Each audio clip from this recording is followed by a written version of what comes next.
In the Middle East, the clock is no longer ticking for diplomacy, but for an unprecedented military storm. The US has already pressed that critical countdown button for potential ground and amphibious operations against Iran. The world's most elite, deadliest, and fastest military units are currently pouring into the Gulf's warm waters. In fact, among these forces is a division capable of turning the tide of war within 18 hours. The US's Invisible Special Forces, heavily armed amphibious marines, and devastating air power. In a moment, you will witness the entire anatomy of that shocking ground assault, step by step. But the true architect behind the flawless steel ring tightening on the sea's surface is hiding above, at the very heart of the silence. E-2D Advanced Hawkeye early warning aircraft, constantly patrolling the skies, relay even the slightest rustle of a leaf on the islands to Washington in real time. Meanwhile, in the depths and on the surface of the Gulf, US warships are positioning themselves to sever all logistical arteries leading to Iran's strategic strongholds. The Washington administration has now put the riskiest scenarios on the table to reopen the closed Strait of Hormuz and halt the heart of Iran's oil exports.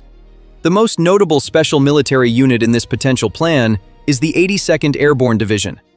The deployment of this special unit sheds some light on why Trump gave Iran such a limited time frame. Because in every major US military crisis, this unit has almost always been the first to enter the scene. Nicknamed the All-American, this division has gone down in history as the US Army's oldest and most famous airborne unit. The division's true strength lies in its speed. The 82nd Airborne Division has the capability to conduct a parachute landing at any location in the world within 18 hours. Based at Fort Liberty, this division consists of approximately 18,000 soldiers and includes 4 combat brigades along with numerous support units. Capable of deploying in modular formations ranging from 2,000 to 4,000 soldiers, this unit is designed to serve as a first response force in the event of a crisis. It operates in full compliance with the three-dimensional warfare concept, utilizing light armored vehicles, air-deployable artillery, and integrated logistical support. And that is precisely why, in the first week of March 2026, all eyes turned to this division. On March 6th to 7th, 2026, the 82nd Airborne Division's previously scheduled Middle East exercise was abruptly canceled. This special unit has entered a detailed preparation phase, which in military terminology may signify the final step before operational deployment. Subsequently, striking images began circulating on social media and open-source intelligence platforms. Soldiers from the 82nd Division were seen boarding C-17A Globemaster III heavy transport aircraft. Destination: the Middle East. This deployment has caused a major stir among military analysts, because a deployment of this scale by the 82nd Division has occurred only a few times in the last 20 years, and each time it was followed by a large-scale operation. So how could the US 82nd Airborne Division conduct an operation against Iran's islands? Let's examine the scenario step by step. The Abu Musa and Little Tunbs Islands are quite small targets in terms of area. The 82nd Division's Rapid Deployment Force could establish control over these islands within 18 hours by parachuting in. A force of just 500 to 1,000 soldiers could be sufficient to fully seize these small islands. In the first phase of the operation, Iran's radar stations and missile launchers on the islands could be targeted. Airborne units, supported by light armored vehicles and artillery, could quickly neutralize these facilities. Greater Tunbs Island, however, could be a slightly more complex target for this airborne division. Here, the Iranian Revolutionary Guards maintain a stronger base, and coastal defense systems are in place. However, the 82nd Division's parachute capabilities could come into play here as well. In particular, by conducting night operations to land in the island's interior, the coastal defenses can be bypassed from the rear. The strategic value of these islands is undisputed. They are situated right at the entrance to the Strait of Hormuz, and whoever controls this area controls the northern passage of the strait. Some analysts describe these islands as unsinkable aircraft carriers. Therefore, once these areas are captured, they could become permanent air and sea control points.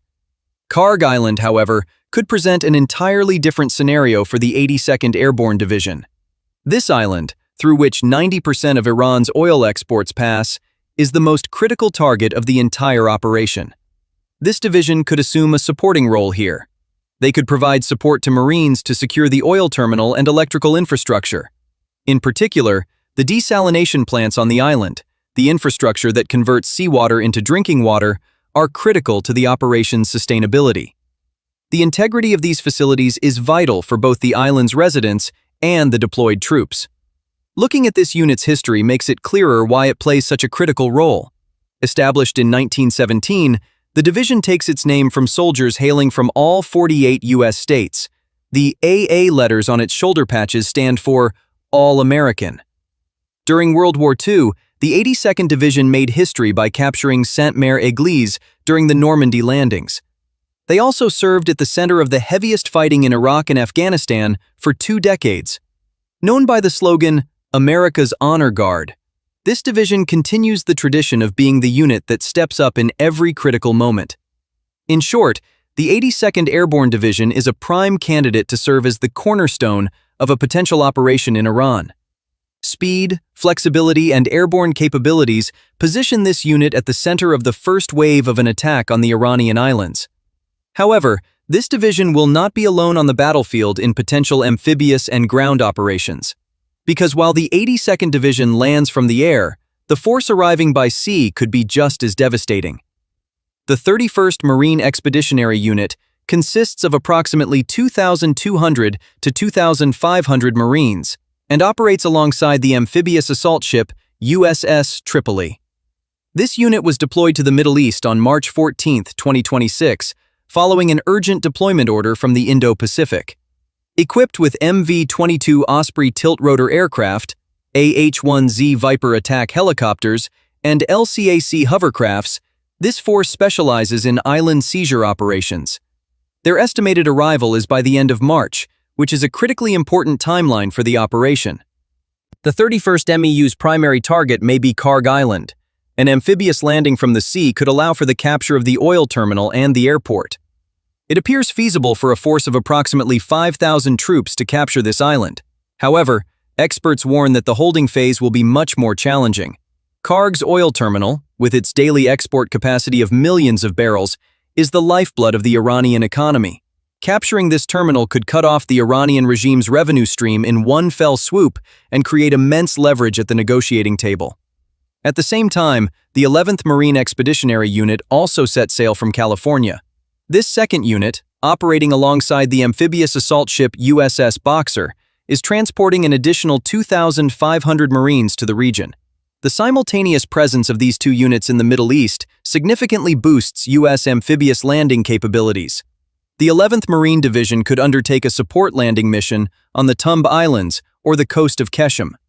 Looking at the overall picture, the total number of Marines in the region could reach between 7,000 and 10,000, and this number is large enough to conduct simultaneous operations on multiple islands. The Marine Corps' amphibious force constitutes the visible face of a potential ground operation. However, behind the scenes, a far quieter and far deadlier force is being prepared. The 161st Special Operations Aviation Regiment, known as the Night Stalkers, is the U.S. military's elite helicopter unit. Equipped with MH-47G Chinook heavy-lift helicopters and MH-60M Black Hawk attack helicopters, this unit specializes in low-altitude night flights. Activity involving the deployment of these helicopters to the region via C-5M Super Galaxy transport aircraft increased significantly in March 2026. The unit with which the Night Stalkers operate in conjunction is Delta Force, specifically the 1st Special Operations Task Force. This unit has received specialized training in counter-nuclear and chemical weapons operations and operates under the Joint Special Operations Command, JSOC. Analysts assess that Delta Force is preparing for a raid to seize the uranium stockpiles in Isfahan. Securing over 200 kilograms of uranium enriched to 60% purity could be one of the largest commando operations of all time. However, the mission of these special units is not limited to nuclear facilities. A precision raid could be launched against the oil and power facilities on Kharg Island. Night operations using Night Stalkers helicopters could be planned for the rapid clearance of small military bases on the Tunbs Islands. Delta Force and Marine raiders could jointly carry out a raid on the underground missile bases on Keshem Island. SEAL Team 6 elements are on standby in the region and can be deployed for targets requiring a maritime approach. Additionally, the Army Special Forces, known as the Green Berets, are already active in the region to train Allied forces and ensure coordination. Marine Raiders, or MARSOC elements, are working in coordination with the Marine Corps and are on standby for high-risk missions such as beach clearance. The total number of special operations personnel in the Middle East is estimated to be approximately 10,000, though the exact figures are kept confidential. Before all these land and sea elements can begin operations, air superiority must first be established. This is where the E-2D Advanced Hawkeye Early Warning Aircraft come into play. Equipped with radars capable of detecting Iran's low-altitude drone threats and missile launches at ranges exceeding 500 kilometers, these aircraft were urgently deployed to the Middle East in March 2026. At least 4 E-2Ds have been deployed to Prince Sultan Air Base in Saudi Arabia. In addition, EA-18G Growler electronic warfare aircraft are also in the region. These aircraft can jam Iran's radar systems and disable its defense network with anti-radar missiles. Iranian air defense systems around the Tunbs Islands and Kharg can be suppressed by these electronic warfare assets prior to an amphibious operation. If all these forces are deployed, the operation will likely proceed in 4 phases. In the first phase, air and sea superiority could be established within 1 to 3 days through aircraft carrier groups and E-2D aircraft. While EA-18G Growlers conduct electronic warfare to jam Iranian radars, B-2 bombers could preemptively strike missile batteries on Kharg and Tunbs. In the second phase, the 82nd Airborne Division could be deployed between the 2nd and 4th days of the operation. Parachute landings could be made on Abu Musa and Little Tunbs, and the airfields could be captured. During the same time frame, Delta Force elements could conduct a night raid on Greater Tunbs and Kharg using Night Stalker helicopters. The third phase could be the main amphibious landing phase. Between the 3rd and 7th days of the operation, the 31st Marine Expeditionary Unit could conduct a landing on Kharg Island from the USS Tripoli. MV-22 Ospreys could land troops and armored vehicles on the island from the air, while LCAC hovercraft could do so from the sea simultaneously. Meanwhile, the 11th Brigade could conduct a support operation to the Tunbs Islands or the Keshem coast at the same time.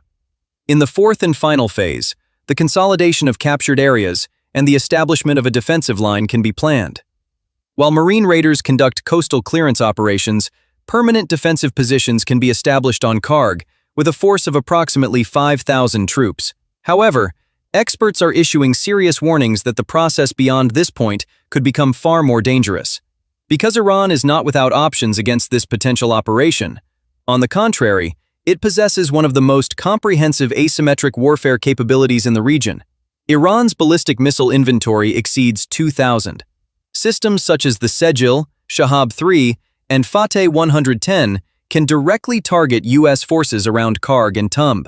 Thousands of Shahed 136 and Mohajer 6 drones could launch swarm attacks, threatening amphibious ships and coastal units. As the 82nd Division parachutes onto the Tunbs Islands, Iran could target the landing zones with rocket artillery from coastal batteries on Keshem. As the 31st Marine Division conducts an amphibious landing on Kharg, Iran could target the amphibious ships with a Mosquito fleet, consisting of fast boats and kamikaze drone boats. A capability to lay over 5,000 sea mines could render the Strait of Hormuz impassable in an instant. Perhaps the most alarming scenario is the possibility of Iran setting fire to the oil facilities on Kharg. As the U.S. attempts to seize the island to cut off oil revenues, Iran might resort to setting the facilities ablaze as a last resort. And this situation could cause a major shock in global energy markets. If Delta Force raids Isfahan, Iran could mobilize its regional allies. Hezbollah, Iraqi militias, and Houthi forces in Yemen could launch simultaneous attacks on U.S. bases and allied nations. This multi-front threat could be coordinated to divert U.S. attention and split its resources. Commercial shipping traffic in the Red Sea could also be targeted again, creating a second crisis point in global supply chains. Ballistic missile attacks on the Al Udeid and Prince Sultan bases in the Gulf are also on the table. Experts are issuing clear warnings. Capturing the islands might be relatively easy, but holding them could turn into hell. Some analysts compare this scenario to the battles of World War I. The risk of a protracted attrition war following a successful landing is extremely high. However, The US is not carrying out this massive operation alone. Gulf countries, while not participating directly in the ground assault, have established a significant support network behind the scenes. Saudi Arabia is the most visible link in this support chain. Prince Sultan Air Base operates as one of the US's most critical operational hubs in the region.